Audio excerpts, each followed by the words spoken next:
I'd like to thank Honorable Samati for the question. The government recognizes the importance of maintaining and upgrading this vital infrastructure to ensure safe and reliable access for residents and service providers. In the current financial year, a budget allocation of 200,000 had been approved specifically for initial improvement works on the Naivaka road.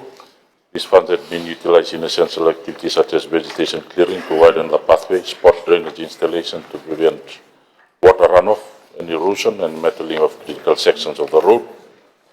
The primary aim of this initial work is to enhance safety, improve accessibility, and enable use, especially by 4x4 vehicles, given the condition of the initial development of the road.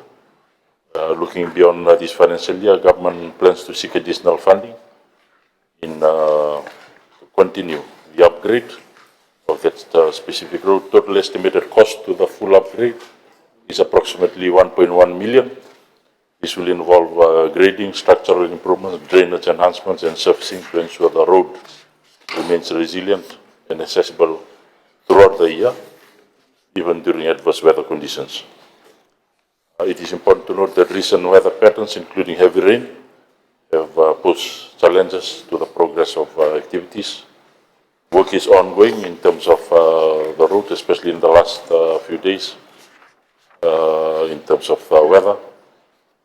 And while initial works funded for this financial year are underway, set to improve safety, a full upgrade will be pursued with the additional funding in the new financial year, and we are dedicated to ensuring that Naivaka residents have reliable, safe, and durable access.